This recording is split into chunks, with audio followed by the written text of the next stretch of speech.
সমুদ্রের বুক চিরে সাদা ফেনা তুলে ঝড়ের বেগে এগিয়ে যাচ্ছে ৩টি ইরানি স্পিডবোট।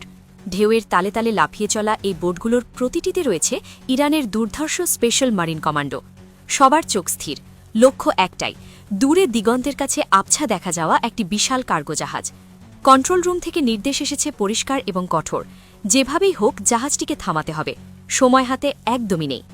এই শ্বাসরুদ্ধকর নাটকের শুরু হয়েছিল মাত্র কয়েক ঘণ্টা আগে। সকাল তখন প্রায় ৯টা। ইরানের দক্ষিণের একটি অত্যন্ত গুরুত্বপূর্ণ এবং কৌশলগত সমুদ্রবন্দর। চারপাশে সবকিছুই ছিল স্বাভাবিক। কিছু জাহাজ নোঙর ফেলছে, কিছু জাহাজ পণ্য বোঝাই করে গন্তব্যে রওনা দিচ্ছে। শ্রমিকদের কর্মব্যস্ততায় বন্দর এলাকা সরগরম। কিন্তু হঠাৎ করেই বন্দর নিয়ন্ত্রণ কক্ষের রাডার স্ক্রিনে ভেসে ওঠে একটি অচেনা এবং সন্দেহজনক সিগন্যাল।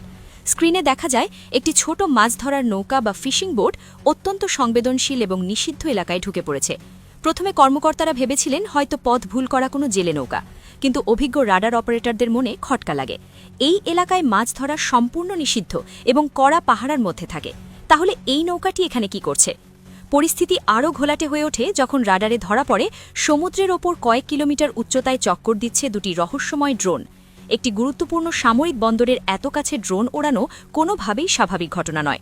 তখনই হাইকমান্ড সিদ্ধান্ত নেয় বিষয়টিকে আর হালকাভাবে নেওয়ার সুযোগ নেই।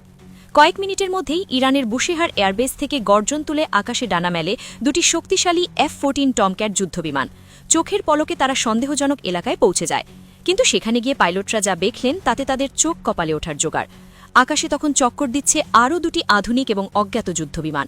সবচেয়ে বড় সমস্যা হল বিমানগুলোর গায়ে কোনো দেশের নাম বা পতাকা নেই, তাদের পরিচয় শনাক্ত করা যাচ্ছে না। পরিস্থিতি নিয়ন্ত্রণের বাইরে চলে যাচ্ছে আজ করে ইরান তাদের কঠোর সামরিক সক্ষমতা থাকা সত্ত্বেও চরম সংযম দেখিয়েছে। তবে তারা বিশ্বকে স্পষ্ট বার্তা দিয়েছে, ভবিষ্যতে যদি আবার এমন অনধিকার প্রবেশ বা উস্কানোমূলক ঘটনা ঘটে তবে আর কোনো ছাড় দেওয়া হবে না। আজও প্রশ্ন রয়ে গেছে, কার ছিল এই যুদ্ধবিমান ও জাহাজ? ইসরায়েল, আমেরিকা নাকি অন্য কেউ? এই নীরবতার আড়ালে কি মধ্যপ্রাচ্যের নতুন কোনো যুদ্ধের ছক কষা হচ্ছে?